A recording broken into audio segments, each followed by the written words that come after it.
Hello, good morning, dear Andrew, or good evening for you. It is indeed, Ulrike. It's lovely to be working with you today. And look, hi everyone. Welcome to the first of our series of conversations where we'll be sharing ideas for upskilling young people to manage their mental health and well-being. Our first topic is about supporting our children, our students, in times of stress. My name is Andrew Oberther, and this is my colleague, Ulrike Pollak. We're here to share with you some ideas about how to upskill your children, your students, with strategies to manage their mental health and well-being. While we come from opposite sides of the globe, our ideas are relevant in many settings. So before we begin, we should probably introduce ourselves. I'm a married father of two young adults. I've worked in primary schools for over 37 years, the last 24 years as a principal or a headmaster across four schools of varying lengths of time. I'm the published author of 3 books about educational matters and have an interest in ensuring the well-being of students, staff, and parents. To look after my own mental health and well-being, I enjoy exercising, watching movies, and connecting with my family and friends. Ulrich, tell us about yourself.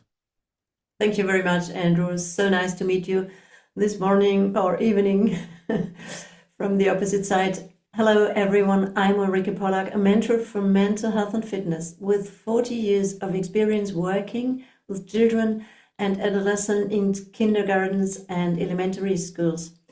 I'm a musician, department manager for 13 years of a big music school in Germany, happily married, mother of 3 adult children and 6 grandchildren, and I'm passionate about empowering children and young people. So we are going now to produce here perhaps a series which might be interesting for you to upskilling children, which you said already. First, we want to tell you our first topic, what stresses children and what could be the de-stress tips for you. So the first one is identify common stress-inducing comments and phrases used by teachers and parents. The second is educate adults on the impact of their words and how to communicate more positively, and how we could teach children techniques to manage stress, such as deep breathing and visualization, and how could we encourage open discussions about feelings and stressors in a safe environment, and how could we implement a stress-free zone in schools where children can relax and unwind. Let's delve into the topic of the comment that stress children and some tips to help them de-stress. Here are some examples from both home and school settings, considering the perspective of parents and teachers. We've got a lot to cover, Ulrich, so let's get started. You work with many young people over your illustrious career. Can you share with us what are some of the comments that might be said at home by parents that may elevate the stress levels of young people? Yes, for sure. So the parents, instead of comparing one with the other, it is better focusing on praising the child's unique strength. For example, I love how creative you are with your drawings. And making an effort to listen your child's concerns without interrupting, just listening first is so helpful, and this helps them feel heard and valued. So in the willingness of parents to engage more deeply with the real needs of the students, these are my tips. It's amazing, Ulrich. Some of those stresses resonate with the school setting as well. When I do enrollment interviews, you'd be surprised the number of parents who enroll siblings and who say, this child is not like their brother or sister. And I have to pull them up and say, we're not talking about their brother or sister, we're talking about this individual child. So I think it's really important that parents focus on, as you said, focus on the good qualities of their individual child. Teachers often inadvertently can stress children by the comments they make when they say things like, "You should know this by now." And yet, the child may not have been taught that particular skill or concept yet. Parents and teachers often refer to a child being lazy, and yet we'll unpack this in a future conversation because they're not doing their work. There might be a reason why the child isn't doing their work, but labeling a child can be most unhelpful. Sometimes when teachers say to the child and constantly remind them about, please listen, when in fact the child might be doing their best to listen already. Um, Not only that, there are certain settings in school that can stress children out. I have worked with many families and students over my career where students don't cope with the pressure of exams and the thought of having an exam, and then emphasized by the school can be very stressful for students, as can the thought of not having too many friends or their friendship groups change at a young age. And we know that friendships can come and go at a young age, but that may be a difficult lesson for some of our young people to learn. So there are certainly comments and settings in home and school that can certainly stress our young people, which we want to try and avoid as much as we can. So, Ulrike, what do you think we should do about this? What tips can you give our listeners and our viewers to de-stress at home in particular? Yes, that is good. So, the general tips we want to give you to encourage your children to make open discussions with them, especially when they are older than like 10 years old, but even before, you should just talk with them. Encourage your children to talk about their feelings and stressors Mm, in a safe environment. This helps them feel supported and understood. And the second general tip is teach stress management techniques. So I love to do that. This also for the small kids. My grandchildren are 3 years old and they learn it already to right. to manage their own stress. So I love this point to teach them as early as possible. But it's Yeah. never too late. So even if when they are 16 or 18, they should learn it. Like, yeah, we also learn even more. So introduce techniques such as deep breathing, visualization, and mindfulness to help children Mm, manage stress mm, effectively. And my special tip from the music, because I studied two subjects of music, let the kids play a music instrument so that they learn to express their feelings. And even if I know that not every teacher can teach it, but please, anyway, let them learn an instrument because the kids can learn it on their own, the students, of course, and they will feel it anyway. absolutely. Ulrich, once again, you said some things which really resonate not only in the home setting, but also the school setting. I often say to parents and to teachers, we must give children time to respond to questions. And frequently, we live a busy life, and parents and teachers ask children and students a question and put them under pressure to give them a quick response. When in fact, children just need time on occasions to think and to process and then to get their own answer out. So, that point you made about active listening and giving children time to respond is so critical in both the home and the school setting. I really applaud you for saying that. You also mentioned the fact that we must affirm our children and we must encourage them. Certainly at school, teachers are responsible for giving the children affirmations and saying things like, I can see that you're trying and I can see the change in your behavior and I know you're doing your best. So those words of encouragement are really important for children to feel valued and to know that the person at school who cares about them and teaches them is seeing their best efforts coming through, which is really important. You mentioned in our introduction about having a stress-free zone in schools. I think more and more schools are developing breakout spaces, particularly at lunchtimes for students. I know some teachers have breakout spaces in their classroom where children who are feeling elevated in their anxiety might go and sit in a little tent in a classroom so they can have their own quiet space just to feel safe before they want to re-engage with the learning activities. So those stress-free zones are really important. At lunchtime, it's quite common for guidance counselors sometimes to have little groups at lunchtime where they can have children who find the stress of the playground too much to cope with. So those stress-free zones are really important for children. And I really applaud you for reminding us about that. I think teachers' whole disposition is really important because these are the people who will have significant impact on a child's learning.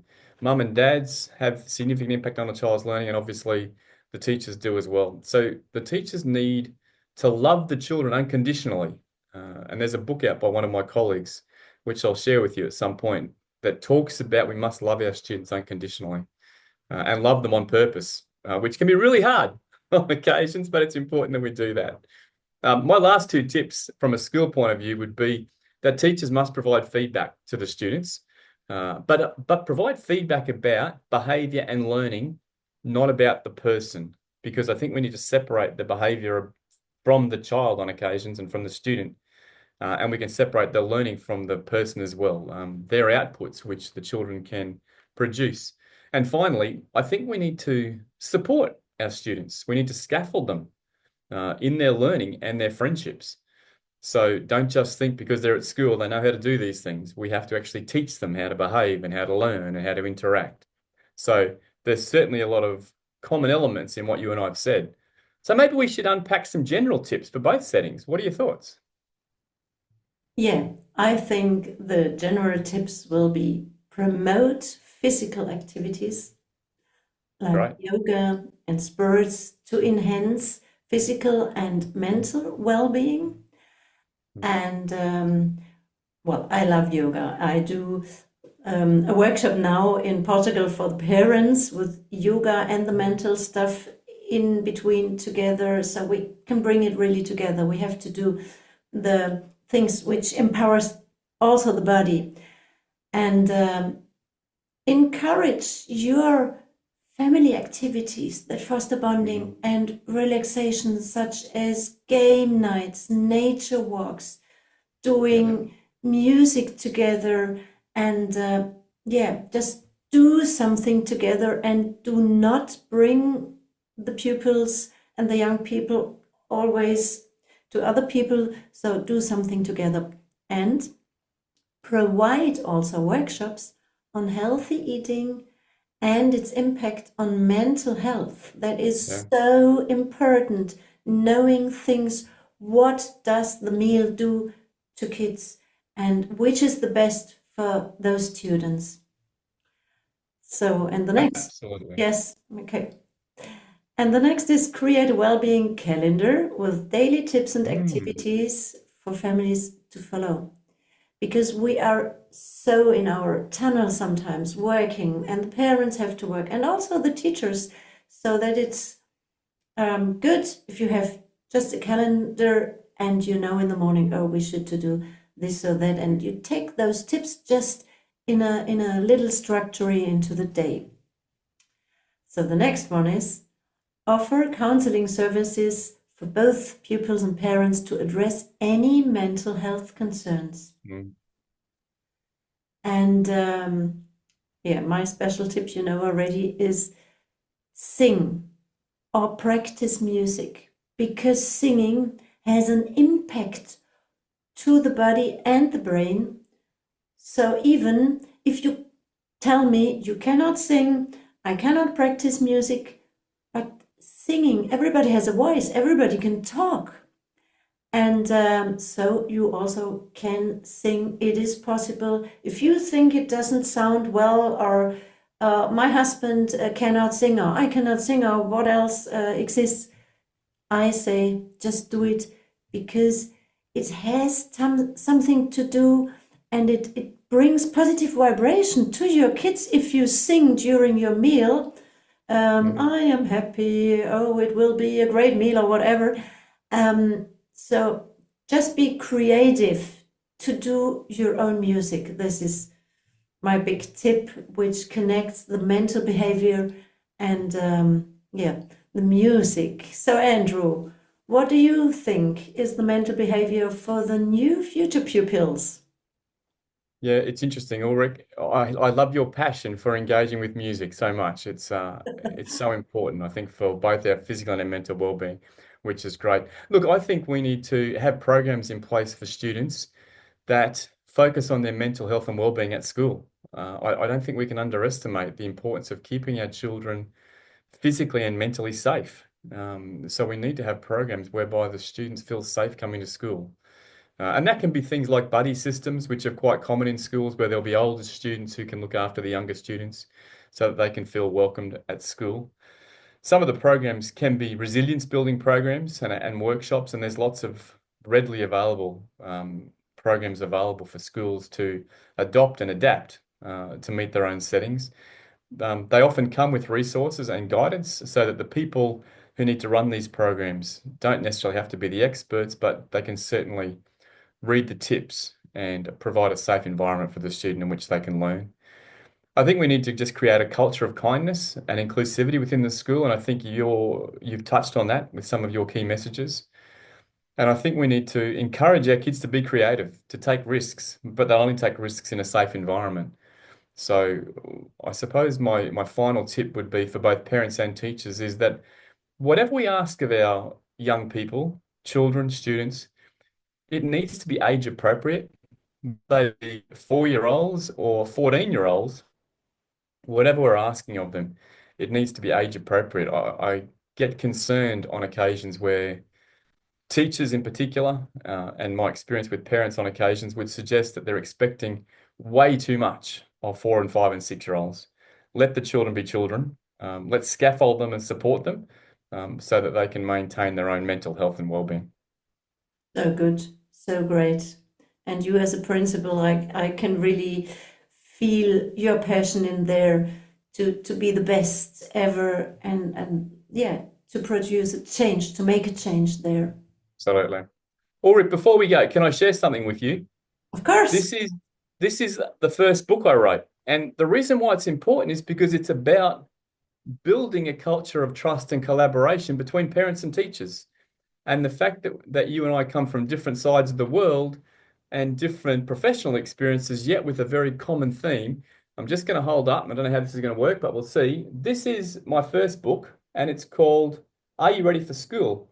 But the byline down the bottom, it may be difficult to read it, but I'll read it out for you. It says, Trust, collaboration, and inquiry between parents and teachers. Yes. So I that have book's in one with me. Australia. I've Yeah. got to get it to Germany. Oh, thank you very much. I love to read it. Very, very good. If I send you my book, it is written in German language. Won't help me, sorry. Yeah, perhaps I should translate it. Yes.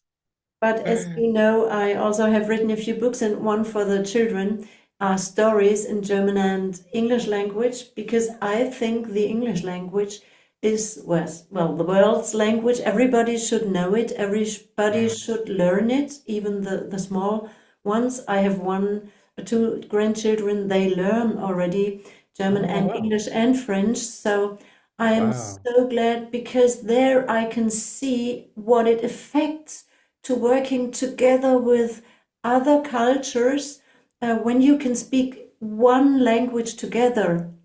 Absolutely.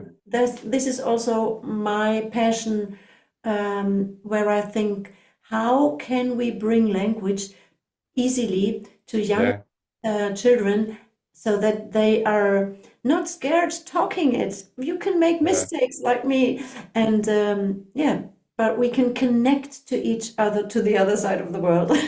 Absolutely. As we've done today, which is great. That's it. Yes.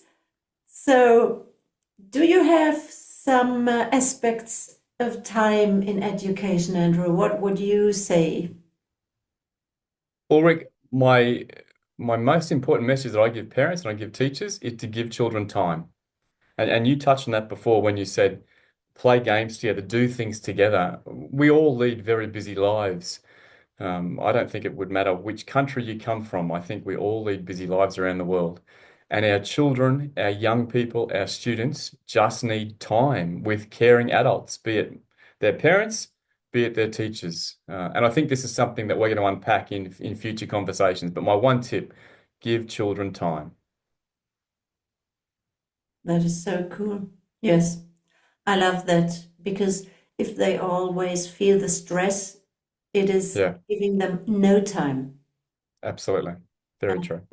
yeah, my tip is to feel to give the children time, but give yourself time. Because if you have Lovely. time in yourself, the children feel something different in you, and that Mm. resonates with them. Because if Mm. they still feel the stress in you and you are, okay, I give them time, doesn't work. No, So first, give yourself time, and then you can give your children or pupils time. More time. beautiful, beautiful. Well said, well said. Well, that might bring our first topic to a bit of a close, Ulrich, and we can encourage our listeners, our viewers, to give us some feedback if they can, wherever this gets posted, and we'll be able to continue these conversations in the coming weeks and months. Yes, thank you very much for this first talk. I'm happy to see you again and to give topics which the parents and the teachers wish and write into the topics. So, see you Absolutely. again. That'll be Greetings. great. Good night to you. Thank you, Ulrich. The sun Stay is well. coming up in Germany. Excellent, excellent. Sun's going down in Brisbane. Yeah. Bye for now. Have a good night.